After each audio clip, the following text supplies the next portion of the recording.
저는 40대 후반의 남자입니다. 이혼을 한 지 꽤 되었고요. 특별한 일과 없이 회사를 다니고 퇴근하면 곧장 헬스장으로 향하는 게 제 일상의 전부였죠. 무료하다면 무료하고 평온하다면 평온한 나날들을 보내고 있었어요. 그런데 얼마 전 제 평범했던 삶에 전혀 예상치 못한, 어쩌면 비난받아 마땅한 일들이 벌어지기 시작했습니다. 마치 현실과는 동떨어진 드라마나 소설에서나 나올 법한 이야기들이었죠. 바로 친구 아내와 말이에요.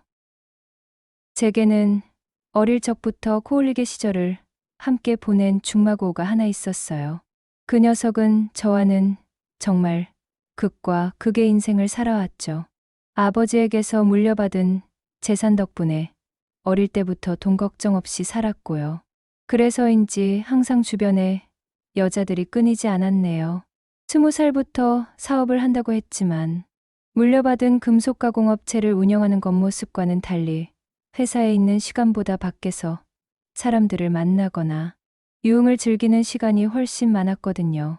결혼도 벌써 3번째였는데 첫 번째와 두 번째, 아내에게서 각각 아이를 둘씩 얻어 총 3남 1녀의 자녀를 두고 있었죠. 저처럼 한 번 이혼하고 나서 여자는커녕 인간관계 자체에 지쳐버린 사람과는 비교조차 되지 않는 삶이었어요. 그 세 번째 아내가 바로 홍지숙 씨였어요. 저보다 무려 12살이나 어린, 당시 30대 초반의 눈부시게 아름다운 여성이었죠. 제가 알기로는 친구 녀석의 거래처 여직원이었는데 둘이 2년 넘게 아무도 모르게 비밀 연애를 하다가 결혼을 감행했었다고 들었거든요. 친구 녀석은 나이 어린 예쁜 아내를 얻었다며 한동안 동네방네 자랑을 늘어놓았었죠. 5년 정도의 결혼 생활은 겉보기에는 그럭저럭 잘 사는 것처럼 보였는데 최근 들어 부부 사이에 심상치 않은 냉기류가 흐르는 걸 저는 감지하고 있었거든요. 3살 버릇 80까지 간다는 속담이 괜히 있는 게 아니었어요. 친구 녀석에게 또다시 새로운 여자가 생긴 거였죠. 이번 상대는 무려 20대 후반의 어린 대학원생이라고 했어요. 그 녀석은 늘 새로운 여자에게 쉽게 빠지고 또 금방 실증을 내는 타입이었으니 놀랄 일은 아니었지만 나중에 그 여자의 임신 소식이 들려왔을 때 사태가 심각해졌다는 것을 저는 직감했었죠. 친구 홍구 녀석은 지숙에게 노골적으로 소홀해지기 시작했고요. 집에 들어오는 시간보다 밖에서 주로 그 여자와 보내는 시간이 압도적으로 많아졌어요. 외박하는 날도 잦아졌고요. 그러던 어느 날 오후, 퇴근 후 헬스장으로 운동하러 가려던 제게 지숙에게서 뜻밖의 연락이 왔었거든요. 오빠, 저랑 차 한잔 해요. 집 앞으로 갈게요. 지숙에게 연락이 온 거예요. 저는 순간 당황했어요. 홍구 녀석네 집에서 저녁 식사를 얻어먹거나 술 한잔하며 지숙 얼굴을 자주 보긴 했지만 이렇게 단둘이 보자고 저에게 직접 연락한 건 처음이었거든요. 그래 어쩐 일이야? 갑자기? 무슨 일 있어? 잠시 후 약속 장소에 나타난 지숙을 보고 저도 모르게 숨을 멈췄어요. 평소 집에서 보던 편안한 차림이 아니었죠. 마치 소개팅에라도 나온 것처럼 예쁘게 원피스를 차려입고 화장도 신경 써서 하고 나왔더라고요. 주변 사람들의 시선이 일제히 그녀에게 쏠릴 만큼 아름다운 모습이었어요. 그녀가 저를 발견하고 환하게 웃으며 손을 흔들었는데 제 쪽으로 걸어오면서 저를 보는 눈빛이 평소와는 뭔가 달랐어요. 설명하기 어려운 묘하고 이상한 기분이 들었거든요. 그래. 여기야. 근데 무슨 일이라도 생긴 거야? 그녀는 제 앞에 서서 생긋 웃었어요. 그 미소가 왠지 모르게 슬퍼 보였죠. 아니요. 그냥 집에 혼자 있기 심심하고 답답해서요. 바람이나 쐴 겸 나왔어요. 그리고 오빠 얼굴 안 본 지도 좀 된 것 같아서 겸사겸사 연락했어요. 아, 그래. 홍구는? 오빠는 오늘 볼 일 있어서 늦게 온대요. 아마 새벽쯤이나 들어올걸요? 요즘은 항상 늦어요. 일 때문인지 아니면 글쎄요. 저도 잘 모르겠어요. 말끝을 흐리는 그녀의 목소리에서 깊은 씁쓸함과 외로움이 느껴졌어요. 저는 애써 아무렇지 않은 척 대꾸했죠. 그래. 사업하는 사람이 늘 바쁘지 뭐. 특히나 요즘 같은 시기에는 더 정신없을 거야. 그녀는 제 눈을 똑바로 바라보며 갑자기 제가 예상치 못한 질문을 불쑥 던졌어요. 근데 창식 오빠, 솔직히 말해주세요. 우리 오빠, 요즘 여자 생겼어요? 오빠는 알죠? 저한테 숨기지 말고요. 저는 순간 등골이 서늘해지는 것을 느꼈어요. 알고 있었지만 모르는 척하는 게 친구로서, 그리고 친구의 아내 앞에서 해야 할 도리라고 생각하고 있었거든요. 여자? 에이, 무슨 소리야. 몰라. 난 진짜 모르는 일인데. 홍구가 요즘 바쁘긴 엄청 바쁘더라. 근데 뭐 때문에 그렇게 바쁜지는 자세히 나한테 이야기 안 해. 칫, 거짓말. 우리 오빠 무슨 일 생기면 제일 먼저 창식 오빠한테 연락하잖아요. 둘이 중마고인데 모를 리가 있겠어요? 저한테 숨기지 마세요, 오빠. 그녀의 눈빛에 간절함이 담겨 있었죠. 아니, 이번엔 진짜로 몰라. 홍구가 사업, 이야기나 같이 술 마시는 이야기 같은 건 해도 개인적인 사생활까지 다 나한테 이야기하진 않아. 진짜 모른다니깐. 강하게 부정했지만 제 표정이 어색했는지 그녀는 저를 빤히 쳐다보더니 깊은 한숨을 쉬었어요. 그래요. 알았어요. 오빠가 모른다면 더 이상 안 캐물을게요. 대신 창식 오빠. 나 오늘 정말 심심하고 집 들어가기 싫어요. 좋은 데 가서 술 한잔 사주면 안 될까요? 저는 생각지도 못한 제안에 또다시 당황했어요. 술? 너 평소에 술 잘 안 마시잖아. 홍구랑 같이 있을 때도 거의 안 마시던데? 몸 관리한다고 하더니. 아뇨. 저 원래 술 엄청 좋아해요. 그냥 평상시에는 홍구 오빠가 워낙 술을 마셔대니깐 제가 낄 자리가 없었을 뿐이죠. 오빠처럼 조용히 제 이야기 잘 들어주는 사람이랑 편하게 마시고 싶었어요. 오늘만요. 응. 그래. 알았어. 그럼 한잔하지 뭐. 어디로 갈까? 술 잘 마신다고 하니 제대로 마실 수 있는 곳으로 갈까? 결국 저희는 둘만 조용히 이야기할 수 있는 소고기집의 룸으로 자리를 옮겼어요. 맛있는 저녁 식사를 겸해서 소주를 시켰죠. 오빠, 한 잔 받으세요. 그녀가 능숙하게 제 잔에 술을 채워주었어요. 그래, 고맙다. 캬, 오늘 지숙이가 이렇게 예쁘게 차려입고 옆에서 따라주는 술이라서 그런가. 술이 달다 달아.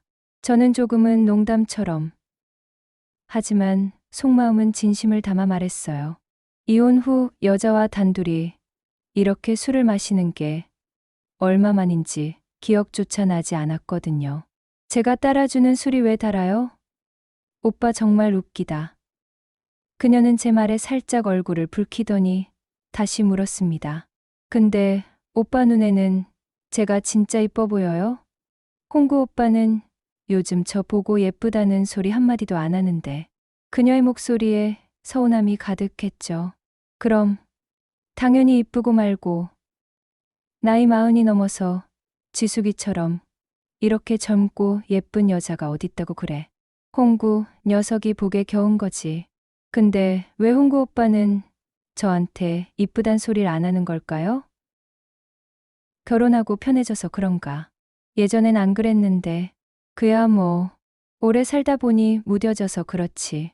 원래 남자들이란 게 다 그렇잖아. 가지기 전에는 뭐든 다 이뻐 보이고 좋아 보이고 세상 다 줄 것처럼 하다가 일단 내 거 됐다 싶으면 그때부터는 관심도 덜 가지고 소홀해지고 무뎌지거든. 꼭 홍구뿐 아니라 대부분의 남자들이 그래. 저는 애써 일반적인 이야기처럼 말했지만 제 안에 씁쓸함도 섞여 있었죠. 그럼 창식 오빠도 그래요? 오빠도 재혼하면 그럴 거예요? 그녀가 진지한 눈으로 저를 바라보았어요. 나? 나는 다르지. 나는 원래 여자들한테 인기가 없었잖아. 무뚝뚝하고 재미도 없고 뭘 잘 챙겨주는 성격도 아니고. 그러니까 만약 누가 내 옆에 있어주면 정말 귀하게 생각할 거야. 놓치지 않으려고 엄청 노력하겠지. 왜요? 난 오빠같이 한결같고 진솔한 사람이 좋던데. 오빠의 그런 점이 매력이에요. 줏대 없이 이리저리 흔들리고 눈 돌아가는 남자들보다 훨씬 믿음직스럽고요. 예상치 못한 그녀의 진심, 어린 칭찬에 저는 조금 얼떨떨했죠. 제게 그런 면이 있다고 말해주는 사람이 거의 없었거든요. 그래. 하하. 좋게 말해주니 기분이 좋네. 몰랐는데. 자, 너도 한 잔 받아. 제가 잔을 채워주자 그녀는 고맙다는 말과 함께 단숨에 술을 마셨어요. 술이 꽤 센 것 같았죠. 오빠, 오늘 우리 제대로 달려보는 거예요. 간만에 오빠 만나서 속 터놓고 이야기하니 답답했던 가슴이 확 풀리네요. 너무 좋아요. 술 기운이 오르자 분위기는 더욱 편안해졌어요. 그녀는 제게 자신의 지난 5년 결혼 생활이 얼마나 외롭고 힘들었는지, 홍구 녀석에게 얼마나 서운했는지, 그리고 요즘 그의 달라진 태도 때문에 얼마나 불안한지 긍을 솔직하게 털어놓았어요. 그녀의 이야기 속에서 홍구 녀석의 여자 문제와 관련된 정황들이 자연스럽게 드러났죠. 저는 그저 묵묵히 그녀의 이야기를 들어주었습니다. 그리고 갑자기 화제를 돌려 제게 물었습니다. 오빠도 이제 좋은 여자 만나 재혼해야죠? 맨날 퇴근하면 헬스장만 가지 말고요. 그렇게 살면 누가 오빠 만날 기회가 있겠어요. 재혼. 에이. 재혼은 아무나 하나. 홍구처럼 남자가 능력이 좋고 돈이 많아야 재혼도 쉽게 하는 거지. 나처럼 평범한 중소기업 다니는 사람은 재혼하기 쉽지 않아. 게다가 이혼 경력에 애도 없는데 누가 좋아하겠어? 부담스럽기만 하지. 아니에요.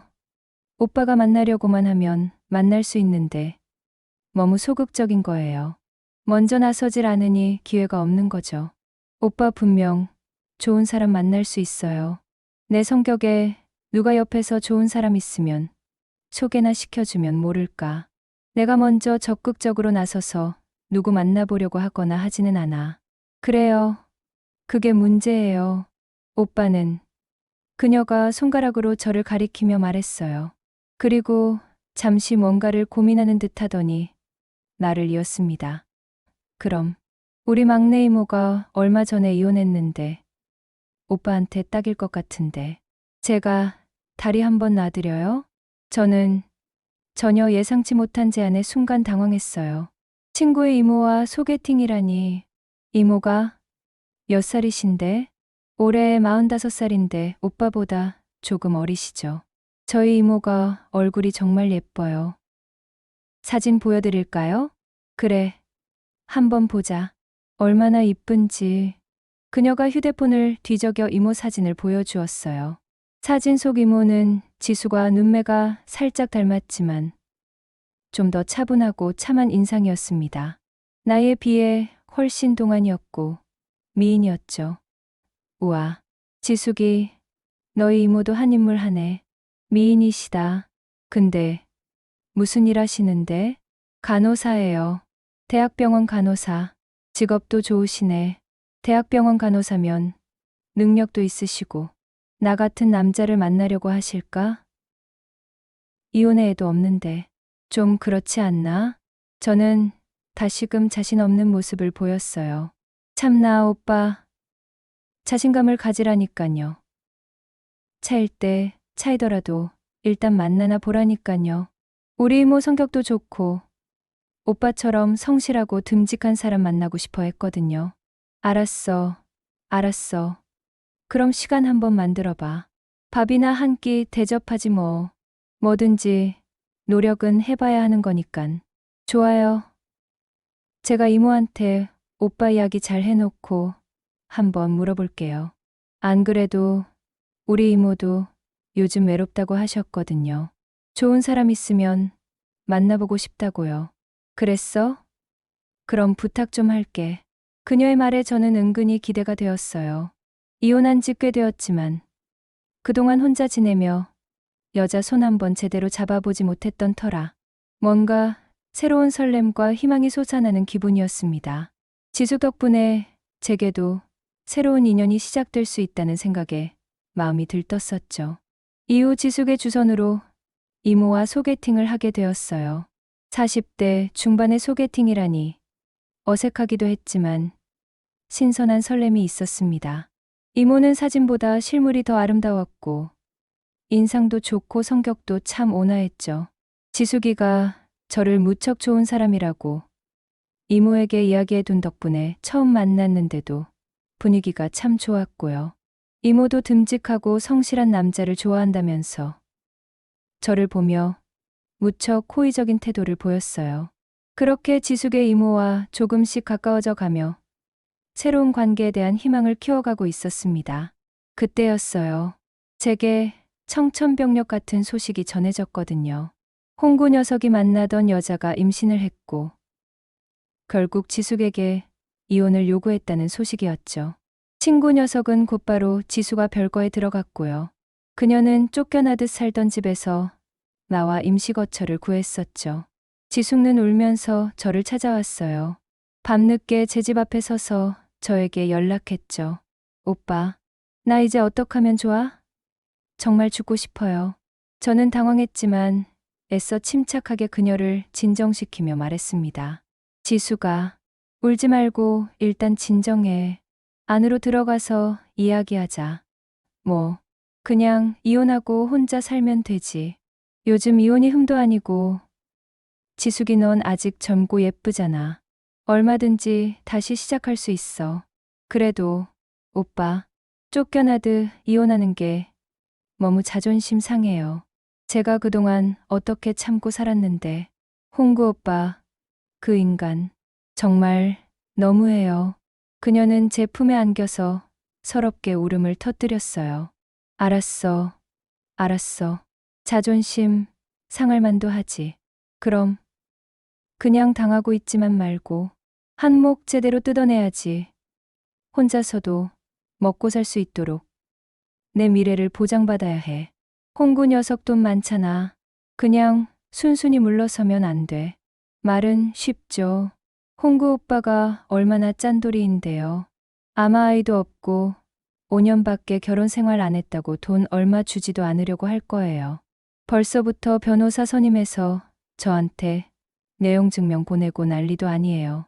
너무 힘들어요. 그녀는 억울함과 분노에 떨고 있었죠. 저는 친구로서 그리고 그런 그녀를 안쓰럽게 생각하는 마음으로 어쩌면 복수심 비슷한 감정까지 더해져서 말했습니다. 그래, 그럼 내가 잘 한번 말해볼게. 친구니까 나름대로 설득해 볼 수도 있고 아니면 우리가 같이 좀 머리를 맞대서 궁리를 해보자. 홍구 녀석 약점 같은 거 없어? 사업적으로든 개인적으로든. 그녀는 눈물을 닦으며 제게 기대왔어요. 그 눈빛에서 절박함이 느껴졌죠. 정말요? 오빠가 도와줄 거예요? 역시 나한테는 창식 오빠밖에 없어. 너무 고마워요. 그녀는 이혼 과정에서 제 도움이 절실했던 것 같았어요. 친구 녀석이 저에게는 숨기는 것 없이 이야기하는 편이었으니 제가 협상에 유리한 정보를 얻거나 친구를 설득하는데 도움이 될 거라고 생각했겠죠. 그맘때쯤 홍구 녀석은 이미 새로운 여자와 살림을 차렸는지 제가 연락해도 잘 받지 않았고 아예 집에 들어오지도 않았거든요. 지숙는 이혼 준비로 인한 스트레스와 외로움 때문에 밤마다 저를 찾아왔어요. 처음에는 그저 이야기 들어주고 위로해주는 정도였죠. 함께 간단히 저녁을 먹거나 술을 마시며 이혼 절차, 위자료 문제, 재산 분할 등에 대해 밤늦도록 이야기했어요. 그녀는 정말 힘들어했고 저는 그런 그녀를 옆에서 지켜주었죠. 어느 날 밤 평소보다 술을 좀 더 마신 날이었어요. 이혼 문제로 인한 답답함과 힘든 마음을 토로하던 지숙과 갑자기 제게 기대어 울음을 터뜨렸어요. 저는 당황했지만 그녀의 등을 말없이 토닥이며 위로했죠. 그녀는 오랫동안 쌓아왔던 외로움과 홍구 녀석에게 느꼈던 배신감, 그리고 이혼 후의 미래에 대한 불안감을 제 품에 안겨 쏟아냈어요. 그렇게 한참을 울다 지친 그녀는 제 품에서 고개를 들었고 술기운과 복잡한 감정 때문에 흐릿해진 눈으로 저를 올려다보았습니다. 그 눈빛 속에서 위로를 넘어선 다른 종류의 감정을 느꼈거든요. 그날 밤 친구의 아내이자 이제는 곧남이 될 여자와 저는 끝내 넘어서는 안 될 선을 넘고 말았습니다. 다음 날 아침 지숙과 제 옆에서 눈을 떴을 때 어색함과 혼란, 그리고 미묘한 긴장감이 뒤섞인 무거운 침묵이 흘렀습니다. 그녀는 제 눈치를 살피는 듯 했고 저는 시선을 어디에 둬야 할지 몰라 허둥댔어요.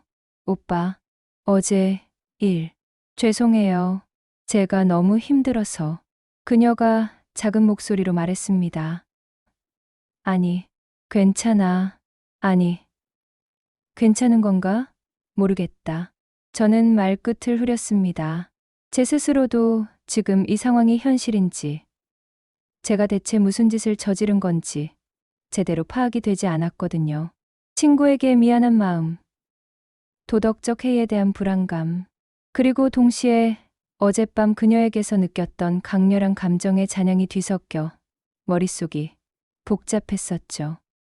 후회. 안 해요. 오빠 덕분에. 어제 정말 숨통 트이는 것 같았어요. 오빠, 절 안아줬을 때 제가 살아있는 것 같았거든요. 그날 이후 저희 관계는 완전히 새로운 국면을 맞았습니다. 그녀를 위로하고 이혼 관련 조언을 해주는 것으로 시작했지만 이내 저희는 어느새 연인 사이로 발전하게 되었죠. 저는 스스로를 합리화하기 시작했어요. 홍구 녀석이 먼저 바람을 피우고 지숙이를 버린 거잖아. 지숙이는 지금 엄청 힘들어하고 있어. 나는 친구로서, 인간으로서 그녀를 돕고 위로하는 것뿐이야. 게다가 나도 이혼 후 외로운 상태였고 누구든 옆에 필요한 상황이었어. 이런 생각들로 제 죄책감을 덮으려 노력했네요. 지숙는 이혼 소송 준비에 박차를 가했습니다. 저는 그녀의 든든한 조력자가 되어 주었죠. 홍구 녀석의 성격, 재산, 상황, 사업의 장단점 등 제가 40년 친구로서 아는 모든 정보를 지숙에게 아낌없이 알려주었습니다. 특히 인천에 있는 상가, 건물 이야기는 재산 분할에 있어 결정적인 단서가 되었어요. 결혼 전부터 친구가 투자했던 건물이지만 결혼 후 지숙의 내조 덕분에 가치가 올랐으니 공동 재산으로 보고 재산 분할 대상에 포함시켜야 한다고 제가 강력하게 주장하도록 조언했거든요. 오빠, 홍구 오빠 쪽 변호사가 자꾸 저한테 엄청 불리하게 합의 보려고 해요. 위자료도 정말 쥐꼬리만큼 주려고 하고 너무 화나요. 이럴 줄 알았으면 결혼 왜 했나 싶고. 당연하지. 홍구 녀석 원래 돈에는 철저하잖아. 절대 쉽게 안 주려고 할 거야. 내 변호사한테 확실하게 내 입장을 말해. 그 상가 건물, 결혼 생활 중 내 기여가 분명히 있다고. 내 내조 덕분에 건물 가치가 오른 거라고. 가만히 당하고 있으면 안 돼. 내가 받을 건 확실히 받아내야 해. 네. 오빠 말대로 변호사님한테 강하게 이야기했어요. 그랬더니 홍구 오빠 엄청 화냈나 봐요. 저한테도 전화 와서 소리 지르고, 그리고 오빠한테도 난리가 아니었어요. 뭐라고 하던데? 그냥 오빠 왜 자꾸 제 이혼에 끼어드냐고. 자기가 알아서 할 테니깐 신경 끄래요. 오빠가 제 뒤 봐주는 거냐고요. 막 욕도 하고. 홍구 녀석이 저를 의심하기 시작했다는 것을 저는 직감했어요. 하지만 저는 이미 멈출 수 없었습니다. 너무 깊이 발을 들여놓았고 지숙과 저에게 의지하고 저에게서 위안을 얻는 모습에서 묘한 만족감을 느끼고 있었거든요. 그리고 지숙의 이모와 소개팅은 자연스럽게 흐지부지 되었어요. 처음에는 이모와 몇 번 연락하고 만나기도 했지만 지숙의 이혼 문제와 그녀와의 관계가 제 모든 신경과 시간을 지배했으니깐요. 이모에게 이 복잡한 상황을 설명할 수도 없었고 이미 저는 지숙라는 폭풍 속으로 완전히 빨려 들어가고 있었죠. 결국 이모와의 연락은 점차 뜸해졌죠. 홍구 녀석의 의심은 점점 확신으로 변해가는 듯했습니다. 제가 지숙 이혼에 적극적으로 개입하는 것 외에 지숙과 밤늦게 저를 찾아오거나 제 집에서 나가는 모습을 홍구 녀석 측근이 목격했다는 소문도 들려왔어요. 정확한 진위는 알 수 없었지만 제가 홍구 녀석에게서 걸려온 전화를 받았을 때 그의 목소리에는 노골적인 분노와 배신감이 가득했거든요. 오빠, 저 이겼어요. 정말 오빠 덕분이에요. 오빠 아니었으면 절대 이렇게 못했을 거예요. 너무 고마워요. 평생 은혜 잊지 않을게요. 그녀는 기쁨과 안도감, 그리고 제게 대한 감사함으로 눈물을 글썽였습니다. 잘 됐네. 정말 고생 많았어. 내가 노력한 결과야. 이젠 마음 편하게 지내. 이혼 절차가 마무리되자 저희 관계는 또다시 새로운 국면을 맞았습니다. 이혼이라는 공통의 목표와 위기 상황 속에서 서로에게 의지했던 저희는 이제 완전히 다른 현실에 직면하게 되었거든요. 그녀는 경제적 자립 기반을 마련했고 저는 친구를 영원히 잃었습니다. 이제 더 이상 이혼 문제 때문에 늦은 밤 그녀를 만나거나 제 집으로 불러들일 명분도 핑계도 사라진 것이었죠. 어느 날 밤 평소처럼 저희 집에서 함께 저녁을 먹고 있었습니다. 이혼 확정 후 처음으로 둘만 있는 자리였어요. 묘한 침묵과 어색함이 공간을 채웠어요. 지숙가 먼저 입을 열었습니다. 오빠, 이제 우리 어떻게 되는 거예요? 그녀의 눈빛에 불안감이 서려 있었습니다. 이제 더 이상 저에게 의지할 이유가 사라진 것은 아닌가 하는 불안감 같았죠. 글쎄, 우리는 그냥 이렇게 지내는 거지 뭐. 저 역시 답을 알 수 없었습니다. 이 관계는 대체 무엇이었을까요? 필요에 의한 만남이었을까요? 외로움과 복수심이 만들어낸 일탈이었을까요? 아니면 정말 사랑이었을까요? 홍구, 오빠랑은 이제 정말 영영 안 보는 거죠, 오빠. 괜찮아요? 오빠 친구였는데 아마도 그는 이제 너와 나를 용서 못할 거야. 친구로서 나는 최악의 배신을 저질렀으니깐요. 제 목소리에서 씁쓸함과 후회가 묻어나왔습니다. 저는 후회 안 해요. 오빠랑 함께한 시간들, 이혼 준비하면서 오빠 아니었으면 정말 버티지 못했을 거예요. 오빠, 제게 정말 필요했어요. 지금도 그래요. 그녀의 말은 진심처럼 들렸고 저 역시 외롭던 제 삶에 그녀의 존재가 얼마나 큰 부분을 차지하게 되었는지 부정할 수 없었습니다. 나도 후회 안 해. 내가 힘들 때 옆에 있어줄 수 있어서. 나도 외롭지 않았어. 내 덕분에. 그 후로 저희는 이 관계를 계속 이어가고 있습니다. 더 이상 홍구 녀석의 눈치를 볼 필요도, 이혼이라는 목표를 위해 만날 필요도 없습니다. 하지만 저희 관계는 여전히 사람들 눈을 피해 숨겨져 있어요. 주변 사람들은 제가 왜 갑자기 홍구 녀석과 연락을 끊었는지, 왜 지숙과 혼자 살면서도 꽤 여유 있어 보이는지, 그리고 저희 둘이 어떤 관계인지 정확히 알지 못하죠. 친구를 잃는 대가로 얻은 관계였죠. 도덕적으로 비난받아 마땅한 시작이었지만 저희는 서로에게서 외로움을 달래고 의지할 곳을 찾았어요. 지숙는 이혼 후에도 여전히 아름답고 활기찬 모습을 되찾았고요. 저는 그런 그녀 옆에서 평범했던 이전과는 완전히 다른 삶을 살고 있습니다.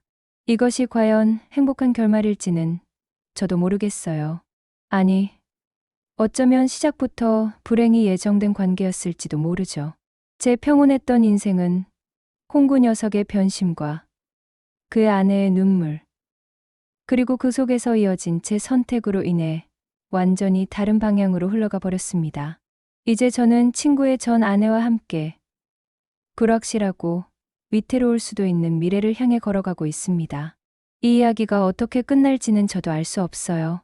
그저 하루하루 이 복잡하고 미묘한 현실 속에서 살아가고 있을 뿐입니다. 제 평범했던 인생은 이제 더 이상 평범하지 않게 되었죠.